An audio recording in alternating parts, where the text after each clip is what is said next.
Hello student. आज हम पढ़ेंगे रैखिक। मैं स्टार्ट करने वाला हूँ यूपी बोर्ड वालों के लिए 10 क्लास की मैथ, जिसमें हम पहला चैप्टर पढ़ेंगे। यानी पहला जो चैप्टर करेंगे वो सबसे पहले करेंगे हम चैप्टर नंबर 3।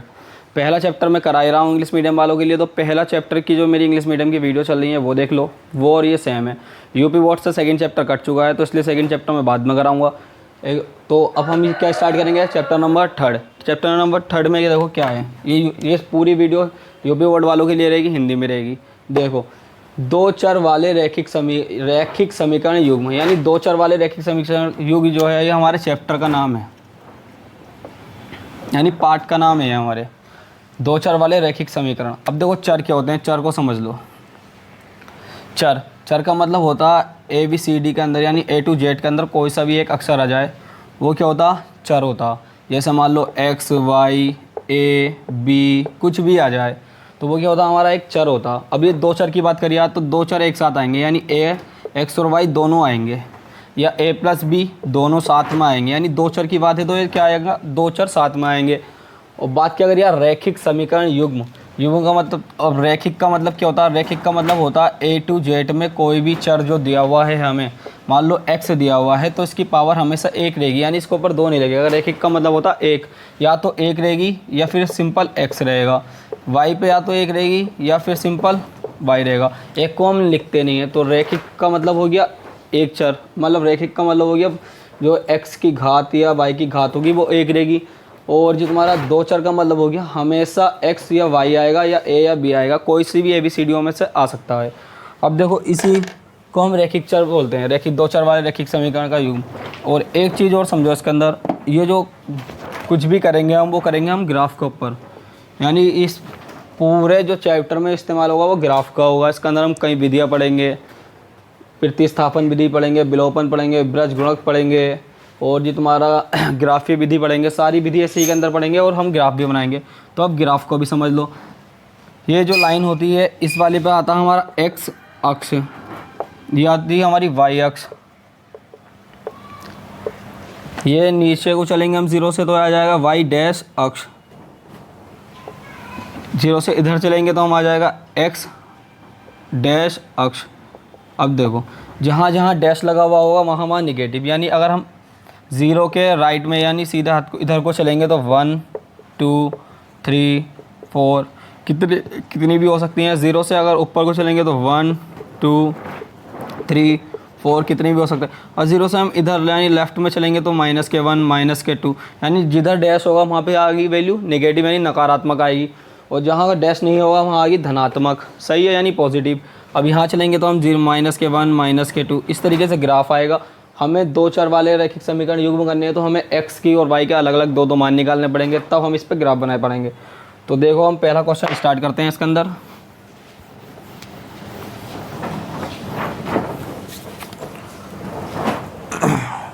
एक्सरसाइज 3.1 का पहला क्वेश्चन है। देखो एक्सरसाइज 3.1 के पहले क्वेश्चन में क्या है, आफताब अपनी पुत्री से कहता है, कोई आफताब है वो अपनी पुत्री से कहता है 7 वर्ष पूर्व मैं तुमसे 7 गुनी आयु का था।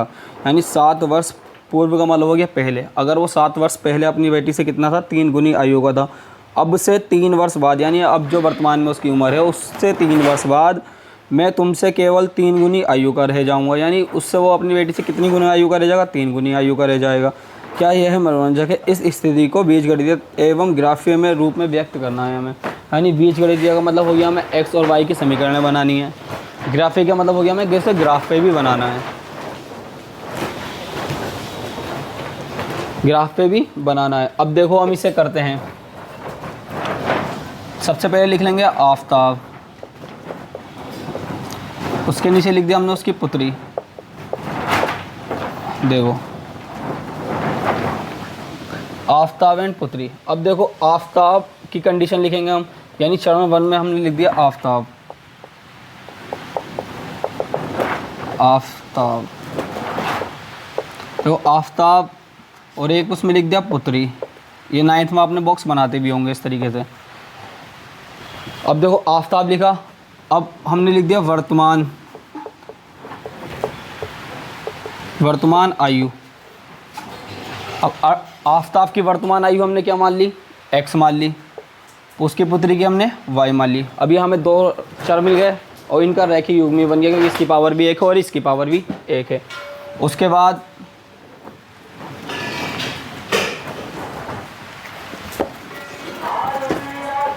बाद देखो आफ़ताब क्या कह रहा है। आफ़ताब कह रहा है कि अपनी पुत्री से कह रहा है 7 वर्ष पूर्व में तुमसे, यानी 7 वर्ष पूर्व की बात हो रही है, तो हम लिखेंगे 7 वर्ष पूर्व।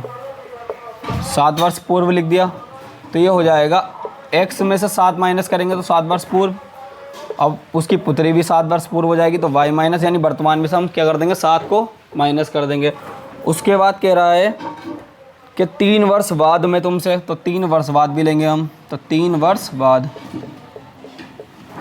3 वर्ष बाद, 3 वर्ष बाद। तो 3 वर्ष बाद के लिए हमारा जो वो बनेगा वो क्या बनेगा, x प्लस 3। बाद की बात करेंगे तो जोड़ेंगे और पहले की बात करेंगे तो माइनस करेंगे, तो y माइन प्लस क्या आ जाएगा, 3 आ जाएगा। ये दोनों कंडीशन आ गई हैं हमारी इसके अंदर।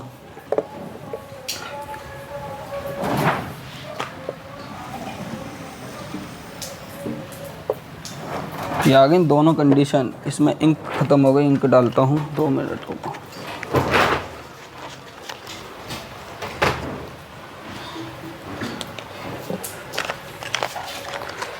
अब ये कंडीशन आ गई है। आफ़ताब को हमने वर्तमान आयु में x मान लिया है, उसकी पुत्री को y। अब 7 वर्ष पूर्व की बात करेगा तो x माइनस 7 यानी 7, और 7 वर्ष उसकी पुत्री भी 7 वर्ष कम हो जाएगी तो y माइनस 7 आ जाएगा। अब 3 वर्ष बाद की बात कर रहा तो x प्लस 3 कर देंगे आफ़ताब की एज में, और y प्लस 3 कर देंगे उसकी पुत्री की एज में।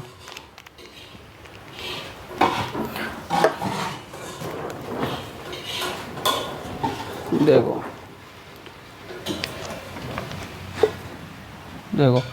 अब क्वेश्चन को पढ़ते हैं फिर से। देखो आफ़ताब अपनी पुत्री से कहता है 7 वर्ष पूर्व। कौन 7 वर्ष पूर्व की बात कर रहा, आफ़ताब। तो हम लिखेंगे आफ़ताब की एज 7 वर्ष पूर्व यानी x माइनस 7 बराबर पूर्व में तुमसे 7 गुनी उम्र यानी आयु का था। तो किससे था, अपनी लड़की से तो था 7 गुना, तो 7 लिख देंगे। गुणा में, गुणा का मतलब होता है गुणा करना, और क्या थी उसकी बेटी की उम्र 7 साल पहले, तो y माइनस 7 लिख दिया। अभी सम करते हैं सॉल्व। देखो x माइनस 7 यानी 7 ऐसी रहा बराबर 7 की y से करेंगे तो 7y, फिर 7 की 7 से करेंगे तो माइनस के 7 7 49। अब देखो ये प्लस का इधर आके माइनस का हो जाएगा, ये माइनस का इधर आके प्लस का हो जाएगा। तो x माइनस 7y बराबर माइनस के 49 ऐसी रहा, ये माइनस का इधर आके प्लस का 7। अब 49 में से हम 7 को माइनस करेंगे तो आएगा 42 यानी माइनस के, तो x माइनस 7y बराबर माइनस के 42 पहली समीकरण आ गई। दूसरी देखो, दूसरी बात क्या कह रहा है वो, दूसरी बात कह रहा है क्वेश्चन में अब से 3 वर्ष बाद, यानी आफ़ताब अब से 3 वर्ष बाद की आयु क्या हो जाएगी आफ़ताब की, x प्लस 3 बराबर मैं के बाद मैं तुमसे केवल 3 गुना आयु का रह जाऊँगा। तो अपनी बेटी से ही तो रह जाएगा 3 गुना, तो 3 गुना के लिए 3 से गुणा कर दी किसकी, y प्लस उसकी बेटी की आयु की, उसकी बेटी की आयु है y प्लस 3। तो 3 की y से करेंगे तो 3y, 3 की 3 से कर देंगे प्लस के 9, 3 3 होते हैं, तो x प्लस 3 ऐसी रहेगा। उसके बाद देखो अब ये प्लस का इधर आके माइनस का, ये प्लस का इधर आके माइनस का, तो x माइनस 3y बराबर 9 माइनस के 3, तो x माइनस 3y बराबर 9 में से 3 माइनस करेंगे 6। ये समीकरण नंबर आ गई 2। अब इसे हमें ग्राफीय रूप में व्यक्त करना। ग्राफीय रूप का मतलब हो गया, देखो पहले समीकरण नंबर 1 से सॉल्व करना स्टार्ट करें, तो समीकरण 1 से, तो 1 क्या है हमारे पास, x माइनस 7y बराबर माइनस के 42। अब देखो अगर इसके अंदर हम x की वैल्यू 0 रख दें, x का मान क्या रख दें मैं 0, तो ये 0 हो जाएगा। अभी बचेगा माइनस के 7y, अब माइनस से माइनस कैंसिल हो जाएगा, 7 छंग 42, तो y की वैल्यू क्या आ जाएगी 6। तो हम क्या रखें, माना x बराबर 0 रखने पर, तो x की जगह पर आ गया 0, माइनस के 7y ऐसी रहा बराबर माइनस के 42। अब देखो 0 को इसमें जोड़ेंगे घटाएंगे तो कुछ फ़र्क नहीं पड़ेगा, क्या बचा माइनस के 7y बराबर माइनस के 42, माइनस से माइनस कैंसिल हो गया, 7 छंग 42, तो y का मान कितना आ गया 6। तो हमारे जो निर्देशांक आए पहले पहले निर्देशांक क्या आ गए, देखो x आ गया हमारा 0, तो x लिख दिया हमने 0, y कितना आ गया 6, तो पहले निर्देशांक आ गए हमारे 0,6। उसके बाद हम फिर समीकरण नंबर अब हम क्या रख दें, मैं माना समीकरण नंबर 1 में चलिए अभी, माना y बराबर, अब देखो y बराबर 0 रखते हैं तो ये पूरा 0 हो जाएगा हमारा, y की x की जो वैल्यू आ रही है बहुत बड़ी आ रही, तो हम इसे ऐसा करना है कि x की वैल्यू कम हो जाए। अगर हम y बराबर क्या रख दें, मैं 1 रखें, 7 इधर जाएगा, प्लस हो जाएगा, घटाएंगे तो भी 36 बैठेगी। नहीं, हमें ऐसी वैल्यू रखनी है कि मतलब कम आए ग्राफ पे और पॉइंटों में भी नहीं आनी चाहिए। तो अगर हम 3 रखें, 7 या 21 या 5 रख दें, मैं 7 पंजे 35, 35 इसमें से माइनस करेंगे तो 7 बचेगा, तो हमने y बराबर क्या रख दिया, 5 रख दिया। तो x ऐसे रहा है -7 गुणा में 5 बराबर -42, 7 पंजे 35 -42, अब ये 35 इधर आ गया माइनस का तो प्लस का हो जाएगा, तो x बराबर -42 प्लस के 35। अब इसमें से इसे माइनस करेंगे तो क्या बचेगा हमारे पास 7, वो भी क्या का माइनस का, तो x बराबर क्या आ गया -7। तो पहले निर्देशांक आए 7 कोमा और y कितना 5, तो इसके निर्देशांक जो आए हैं वो आए हैं -7,5। अब इसके जो निर्देशांक आए हैं वो ऊपर लिख दें हम, क्योंकि ये इरेज करना पड़ेगा, बहुत छोटा है। तो ये आया था हमारा 0,6, ये आया -7,5। देखो अब इसके बाद हम इस वाली समीकरण को यहाँ से करना स्टार्ट करते हैं, इसे इरेज करें दोबारा से।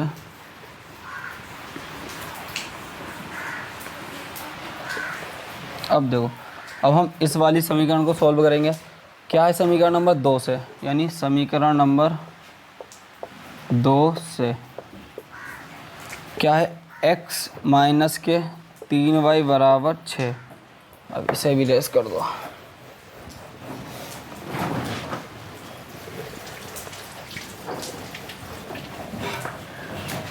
देखो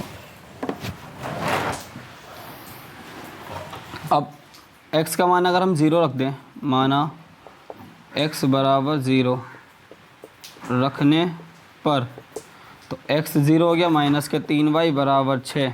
अब ये 6 यहाँ बचेगा, माइनस के 3y बराबर ये 6 है, 3 दूनी 6, वो भी माइनस के, क्योंकि माइनस से काट रहा है, तो y बराबर आ गया -2। तो इसके निर्देशांक आ 0,-2। अब फिर से देखो समीकरण नंबर 2 में अब y की जगह पे क्या रखें, y की जगह पर अगर हम 0 रखते हैं तो ये पूरा 0 हो जाएगा और y की वैल्यू क्या आ जाएगी 6। तो हम क्या रख दें, में x माइनस 3y बराबर 6। तो x ऐसे रहा है, माइनस y की जगह पर आ गया 0 रखने पर बचे 3 की जब 0 से गुणा करेंगे तो 0 हो गया, तो x बराबर क्या गया 6। तो 6,0 ये आ गए हमारे चारों के मान निकल गए, यानी 0,-2 और 6,0। अब हम इसका बनाते हैं ग्राफ।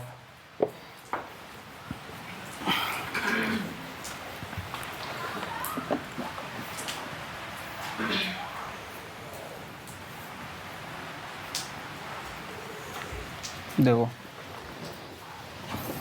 अब हमारी वैल्यू प्लस में भी है माइनस में भी है, तो x अक्ष और ये x डैश अक्ष, ये y अक्ष और ये y डैश अक्ष। अब देखो 0, अब हमें कहाँ तक चलना, सबसे ज़्यादा वैल्यू है 7 तक, तो 1 यानी 1 2 3 4 5 6 7।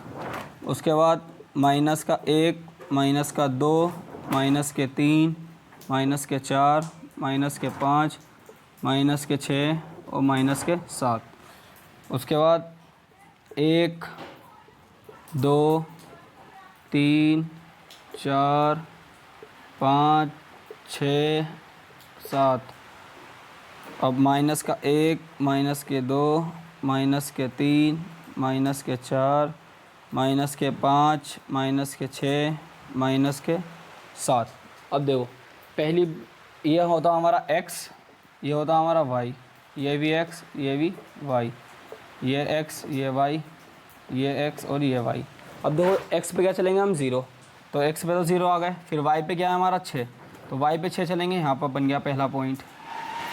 उसके बाद क्या है माइनस के साथ, x पे चलेंगे हम -7, और y पे कितना है हमारा 5।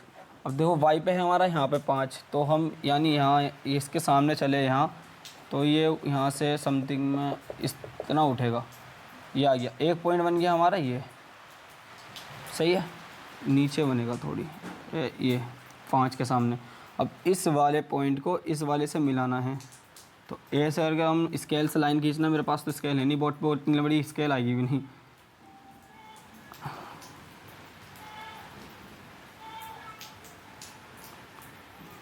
ये एक लाइन तो आ गई हमारी, ये थे हमारे 0,6, ये था हमारा -7,5। ये भी रेस कर दो, ये समझाने के लिए था बस। दूसरा पॉइंट है हमारा 0, तो x पे आ गया 0, y पे कितना है -2, तो माइनस के यहाँ पे आ गए हम 2, पहला निर्देशांक यानी पहला पॉइंट बन गया।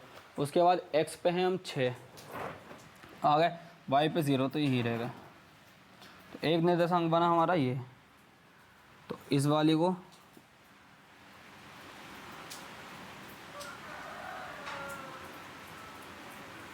ये, तो ये आया हमारा 0, -2 या 6,0। तो इस तरीके से हमने ग्राफ बना लिया। ये वाली समीकरण आई थी हमारी क्या, x, ये वाली समीकरण थी हमारी, ये वाली तो थी x - 6y, पता नहीं क्या थी, अभी दोबारा बनानी पड़ेगी समीकरण में, भूल गया मैं क्या थी, पता नहीं। आफ्ताब अपनी पुत्री से कहता है 7 साल, तो हमने बनाई थी x + 7 साल पूर्व के लिए, तो आ गया था 7 गुणा में y -7, तो 7y -49, तो ये बनी थी हमारी 7y बराबर -42। तो पहली समीकरण थी हमारी x - 7y बराबर -42, ये वाली इस वाली समीकरण के निर्देशांक थे। अब दूसरी बनाई थी हमने क्या, x + 3 बराबर क्या था हमारे पास, 3 गुणा में था y + 3। जब हमने इसकी गुणा करी थी तो x + 3 तो ऐसे ही रहा, 3y + 9। अब ये आ गया था x - 3 यानी x - 3y बराबर 6। ये इस वाली समीकरण के निर्देशांक थे, सही है। क्वेश्चन पूरा हो गया। ये क्वेश्चन था मतलब 2 चर वाला रैखिक समीकरण का ये क्वेश्चन था। ग्राफ देख लो आप ढंग के साथ। पहला क्वेश्चन कंप्लीट हुआ है 3.1 का। वीडियो अगर समझ में आई हो, क्वेश्चन अगर समझ में आया हो, अच्छा लगा हो तो लाइक करें एंड शेयर करें। Thank you for watching my YouTube channel. Please subscribe my channel.